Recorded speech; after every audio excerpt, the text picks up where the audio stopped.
So now we have seen the general theory of relativity, and I've told you that there is a space-time. Let's now look at what exactly exists in the space-time, what exists in the universe.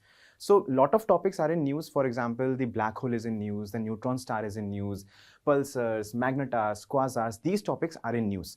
To understand about those topics, let me take you to the start of everything. What exactly these terms are made up of. So let me tell you the life cycle of a star, and then in complete this particular slide, we will cover everything which is there in this particular news. Okay. So to understand these entities like black hole, neutron stars, all these, let's start from where everything starts. So everything starts from a nebula, the life, the birth of a star.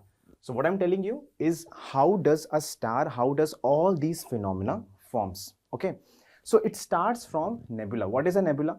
Nebula is a gas of dust particles, atoms, molecules, all those things which are required as a raw material for the formation of a star.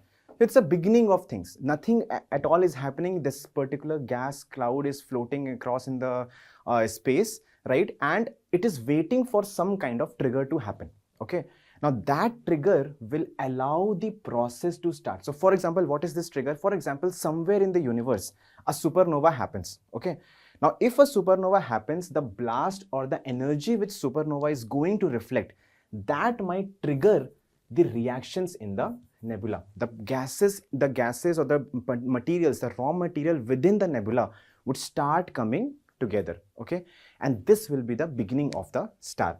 So what is the nebula? Nebula is the gas, cloud of gas and dust materials which is needed for any star to form. Fine. That is the first stage. Now, nebula is existing like this. The second stage is the stage of protostar. What is the second stage? It is a stage of protostar. Now tell me, has the nuclear fusion, which is the primary reaction which happens in the stars, has it started in the protostar? No, it has not started in the protostar. The thing is, as soon as the nebula starts coming closer, the materials start coming closer to form the star, that particular phase is known as protostar. So UPSC can ask you the question or can put a trap over there that nuclear fusion has started in protostar, but that is a wrong statement. So nuclear fusion has not started in the protostar. Fine. Now the stage comes in when the particles are too close together, the environment, the conditions are perfectly aligned for the star to form, right? So just like humans, the stars also have the birth, the youth phase and the end phase, or how they die. And just like humans, we are known as to what we do before we die. How do we die? Even the stars or even the end product of this particular process is something which we know when how they die. The black hole is something, the neutron star or the white dwarf is something how exactly the star is going to die. Is it clear to the online students as well? Fine. So now let's take the next step which is going to happen over here. Now the star, the nuclear fusion is starting, and that is the youth phase. So our sun, the sun that we have is in the youth phase. So this is where the fusion actually starts. Okay, this is where the actual fusion starts and it becomes a star, right? So what are the three processes that we saw? First is the nebula. Second is the protostar, where nuclear fusion has not taken place. And when the nuclear fusion starts taking place, that is the phase of star. Okay, so this is the youth phase. Now we move on. So this is the birth, right? This is the youth. And now we move on to the death phase, how exactly the star would die. Okay, so let's take it up.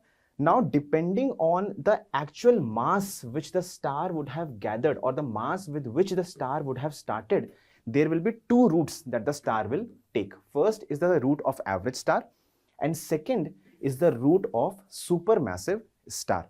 Okay, so now let's understand one thing over here. If the initial mass, okay, if the initial mass with which the star has started is less than 0.08 solar masses. Okay, what is this solar mass? Solar mass is the mass of the sun that we have as of now, our own sun. So everything that we compare in this particular slide will be compared to the mass of the sun that we have. Okay, so if the mass with which any particular star starts is less than 0.08 solar masses, it will become a brown dwarf. What will it become? It will become a brown dwarf. Now, speciality of a brown dwarf is that for some period nuclear fusion will happen, but because the mass is not sufficient, the nuclear fusion will not be sustainable. Okay, is that clear? So nuclear fusion will not be sustainable in the brown dwarf, and after some point of time the nuclear fusion will stop over here, right? And the brown dwarf will just exist. So the point is, it's like a malnourished child which has been born, right? So a malnourished child will live for some time, but then it will die. Okay, similarly is the case with brown dwarf. Okay, this is like a malnourished child. So if the mass with which the star or the nebula is starting is less than 0.08 times solar masses, it will become the brown dwarf. So that is the first thing. Now let's talk about those parameters which actually become something before they die. So now, if the mass is more than 0.08 and less than 0.5 of the solar masses, every time we are comparing with the solar mass, the mass of our own sun in our solar system, right? It will become a red dwarf. Okay, it will become a red dwarf. So over here, what is happening in the star?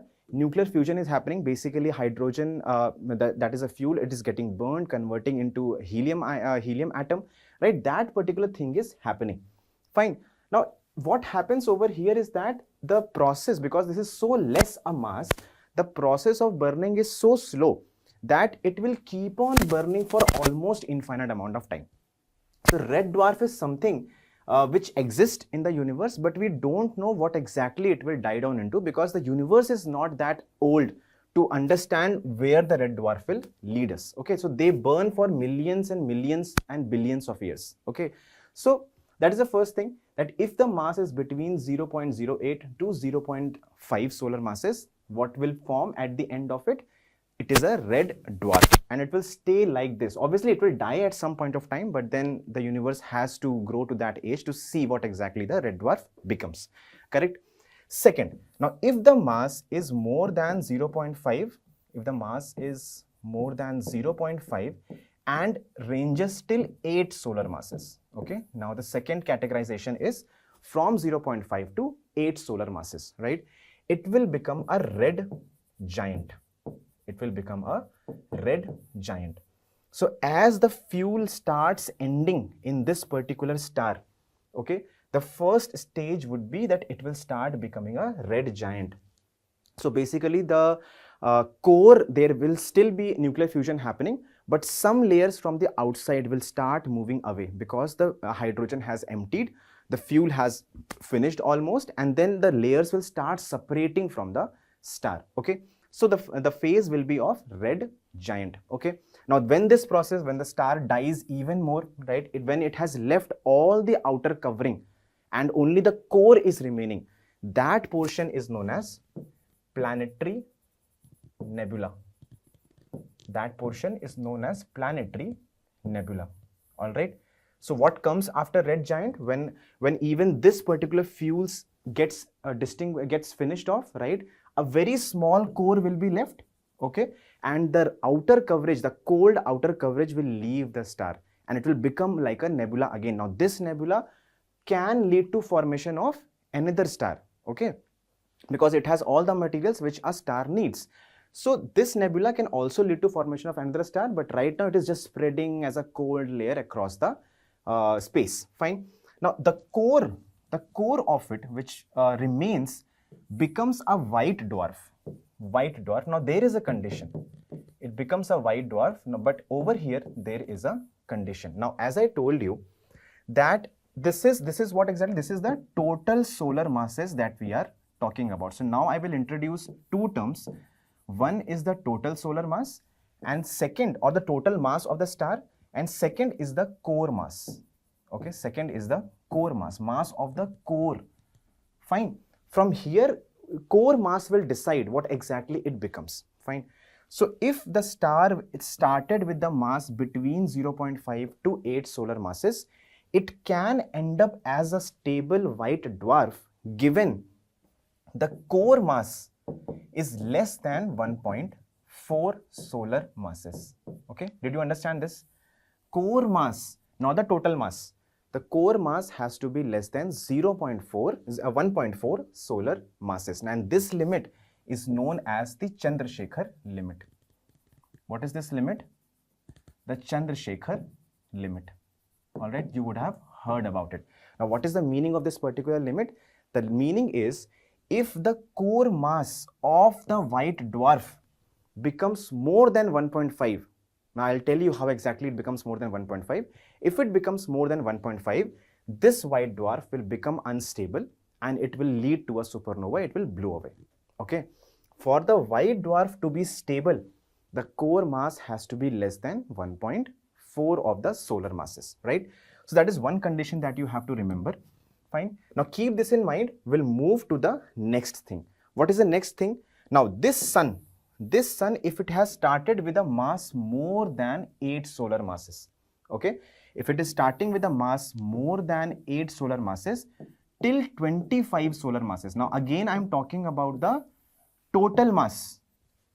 I'm talking about total mass. Okay, total mass of the sun, not the core mass right now. I'll talk about core mass later. Now, if this sun has started with the total mass of between 8 to 25, it will become, or it will start dying down as a red supergiant. What will it become? It will become the red supergiant. So this was red giant. All right. This was red giant and this is red supergiant. Fine. Now, when again, obviously this is huge. So therefore the process of nuclear fusion will be very fast. So understand this, as the mass is increasing, right? As the mass is increasing, the process of nuclear fusion increases. The speed with which the fuel is getting completed or finished off is increasing. So that is why in red dwarf, the process is very slow. So it will keep on burning the fuel for billions of years. But in red giant, the process is slightly faster, right? That is why it will die down like a white dwarf given this Chandrasekhar limit. But in red supergiant, the process will be even faster, okay? And it will start die down ultimately as a supernova. So a supernova will happen. So what is happening over here? What is happening over here? See, there are two conflicting forces which are working. One is the force of gravity, which is pulling everything inside, and other is the force of radiation. Because of nuclear fusion, the energy is coming out. Now, what is happening over here in the star wala phase? In the star wala phase, the nuclear fusion is dominating. That is why everything is coming out. The sun is giving us light. Okay, but when the star starts to die, this nuclear fusion wala jo phase hai, this starts reducing and gravity starts taking over. That is what happens over here. That when the fuel dies down, finishes off, the gravity takes over and it dies down like a planetary nebula, and only one core is getting created. So that core is all the material which has come in between. Okay, it's very dense, very, very dense. Fine. And it becomes a white dwarf if the core is stable. Over here, what is happening? The fuel is getting over. Fine. The fuel is getting finished off.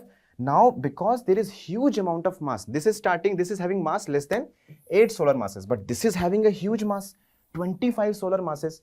Therefore, when that kind of mass comes in the core, there is a explosion, okay, because huge amount of mass in very less space. That is why it goes for a explosion. So this becomes a supernova. Now, from here, there are two things which can happen. Now, depending on the core mass, okay, I'll just rub it, depending on the core mass, right? If the core mass is less than 3 solar masses, if the core mass is less than 3 solar masses, it will become a neutron star. What will it become? It will become a neutron star, right? And if the core mass is more than 3 solar masses, more than 3 solar masses, it will become a black hole. Fine. That is how the stars end their life. So the star can end its life like a red dwarf. Obviously, the red dwarf will ultimately convert into probably white dwarf also, or it is getting converted into blue dwarf or black dwarf, right? But this is hypothetical. We have not seen black dwarf, right? Because the red dwarf which exist as of now still have to die down. Okay, so the stars can end like a red dwarf, they can end like a white dwarf, right? They can end like a neutron star, or they can end like a black hole, depending on the masses. Correct? So that is the entire life of a star. Now, if we talk about a black hole, before that, let me just summarize this for you. What you have to do is to make this particular table, that when the mass is less than 0.08 solar masses, what it becomes? There is no fusion happening. It becomes a brown dwarf, right? When the mass is between 0.08 to 5 solar masses, what it becomes? It becomes a red dwarf. Now, this is what I'm talking about as the initial mass or the total mass. Okay, initial mass or the total mass. This is the core mass. Fine, just have a look. Next, when the mass is from 0.5 to 8 solar masses, it becomes a red giant, right? And the mass has to be, the core mass has to be less than 1.4 solar masses for it to become a white dwarf, stable white dwarf. And then there is a stage in between when the layers are leaving the star. That stage is known as planetary nebula. When everything has left and only the core remains, that is known as white dwarf. It has to be less than 1.4, otherwise it will blow up like a supernova. Okay. Next is when the mass is from 8 to 25, it will become, and the core mass is within 3 solar masses, it will convert into a neutron star. It will become a red supergiant, right? And then it will convert into a neutron star. If the mass is more than 25 solar masses, okay, more than 25 solar masses, it will first of all convert into a red supergiant, right? And then with the help of supernova, it will blow up into a black hole. Fine. So if the mass is from 8 to 25, it becomes a neutron star if the core mass is less than 3 solar masses. If the mass is more than 25, it becomes a black hole if the core mass is more than 3 solar masses. That is the entire process, entire cycle of a star. Now, what was in news? In news, you had certain black hole, a black hole triple system. So what do we get from here? Now, I have told you one process of black hole formation, that there has to be a supernova before the formation of black hole. Now, this current affairs says that there is a different mode. So I'll tell you about what exactly is the news. In the news, they have found a black hole triple system. So basically, one black hole is existing with 2 other stars. There are 2 stars. One is a small star, other one is a bigger star rotating at a farther place, right? Now, tell me one thing. If this black hole would have formed by a supernova, supernova is a blast, will these 2 stars remain?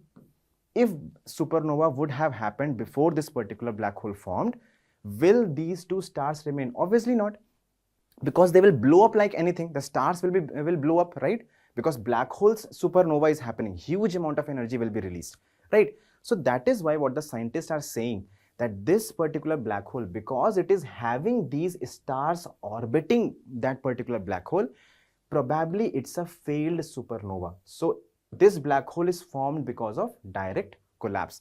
So if in the examination you get a question that how does that supernova is the necessary precondition for the black hole formation, that particular statement would be wrong. The black holes can be formed without a supernova as well.